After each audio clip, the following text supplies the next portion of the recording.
Well, everyone, it's time for us to go and take a look at the iPhone 17 and compare it against the iPhone 6s and see which particular iPhone is the better one for you. Now, the big thing I can definitely tell you is that if you're taking a look at these types of iPhones, the big thing to remember is that the iPhone 6s is pretty much no longer getting software support in any single way possible. So if you're about to go through and pick up a device, it really doesn't make a lot of sense to look at something like an iPhone 6s anymore. But if you currently own that phone, or if you're kind of just watching this video for fun, then we can kind of see the progress that Apple has made between the 6s and the 17 and kind of showing what the main differences are. So if you want to go ahead and pick up any of the iPhones that I would recommend buying this year, links will be down in the description below.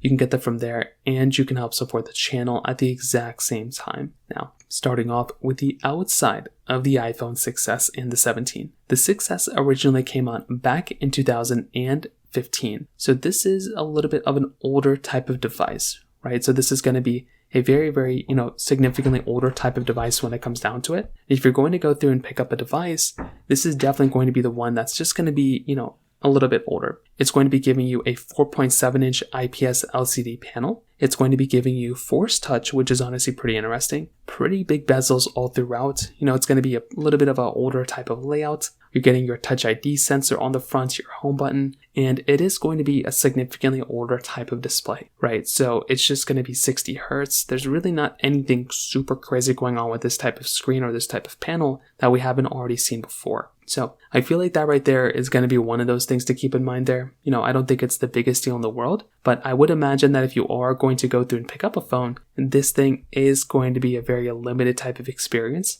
And I would probably hate for you to go through and pick up a phone like this nowadays because it is a little bit outdated. The iPhone 17, on the other hand, is going to be giving you a significantly better type of layout. This type of phone is going to be giving you a 6.3-inch Super Retina XDR OLED display. It's an LTPO display as well. So this one is going to be a little bit of a bigger type of display, 3000 nits of peak brightness, 120 Hertz dynamic island, and I do think it's a very good type of, it's one of the best types of screens you can basically buy. It's a very good type of screen, very good type of display, and this is again one of those types of situations where you can go through and pick up a phone like this and get a very good type of experience. So I would imagine that if you're looking at something like a, iPhone 17, that one's going to be a very good option. And that right there is going to be a device that I can look at and really recommend to a lot of people as well. Now, on top of that, I think another really important thing to keep in mind here too is that the iPhone 17 has a, USB Type-C charger. The iPhone 6s has a Lightning charger, but the 6s does have a headphone jack as well, which is actually pretty interesting. On the back side, you're getting the standard aluminum back on the iPhone 6s, whereas the iPhone 17 is going to be giving you this frosted glass back. So that right there is also going to be something that's going to be really nice to have as well. Getting a frosted glass back is very good. I love being able to go through and get these types of, devices with that type of experience. And that right there, like I mentioned, is going to be another advantage for that type of device as it kind of comes down to it as well. Now, on top of that, when you're looking at these devices too, another important thing to remember here is that with something like an iPhone, 6s, this device is a fairly older type of layout.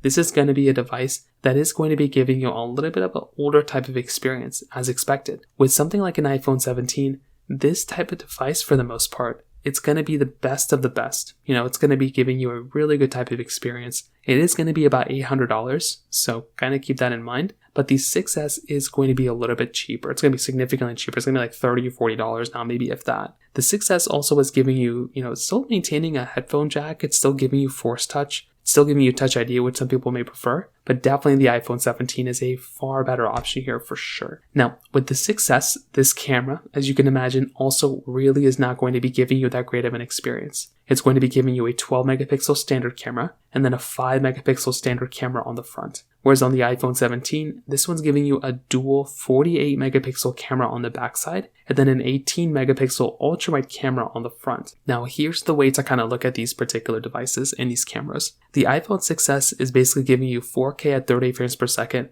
on the back side of that particular camera. On the front side, it's giving you 720p. Now, that might sound like a pretty outdated camera, but I will be honest, from back in the day, this was the first iPhone to basically give you 4K in any filming resolution. So that was honestly a pretty big deal. Being able to go through and grab 4K in a camera, of this caliber is honestly something that's pretty decent. I think that's a really good idea and a really nice thing that Apple kind of threw in here. With the iPhone 17, this one is basically going to be giving you that dual camera setup. It is going to be a better camera. It's going to be giving you a much better experience. And if I'm about to go through and pick up a camera, that one is going to be a really good type of experience without a doubt. So in my personal opinion, I think that right there is also another really good thing that they basically did. And definitely if you look at the years of progress, the 17 is significantly better than the 6S, but also like the iPhone 13 is way better than the 6S as well. But the biggest thing I would recommend keeping in mind here with the iPhone 6S is software longevity. The 6S is basically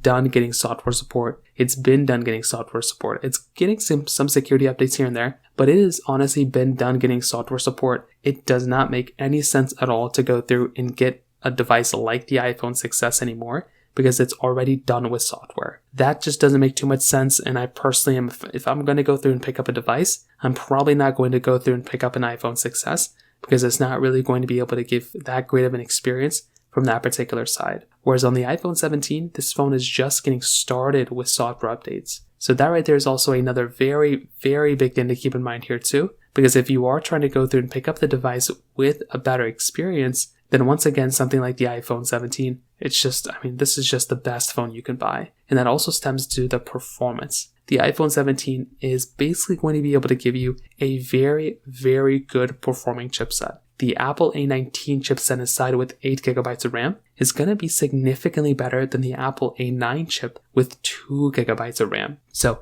that right there is also going to be a very, very key difference here. Because if you are going through and picking up some sort of a device, the iPhone 6S is going to be that device that's going to be giving you, once again, a much better type of experience, right? So if I'm going to go through and pick up a phone, again, there's not really any competition here. The iPhone 17's performance, the iPhone 17's type of capability, it is going to be a very good type of device. It's going to be a very good type of, chipset. It's going to be, the 17 is going to be the best of the best, where the 6S is already kind of limited when it comes down to it. So from that side as well, that kind of covers it up there too. And to kind of sum it up, what I definitely can tell you is that a device like an iPhone 17, it is already, it's the best iPhone you can basically buy. The 6S was a really good iPhone when it first came out. There were some problems with it here and there, but definitely something like an iPhone 6S. This is the type of phone that I look at that I recommend to a lot of people. So, at that time, the 6S was a great phone, but nowadays, it really doesn't make that much sense to buy it anymore, and there are way better iPhones to buy. The 17 is a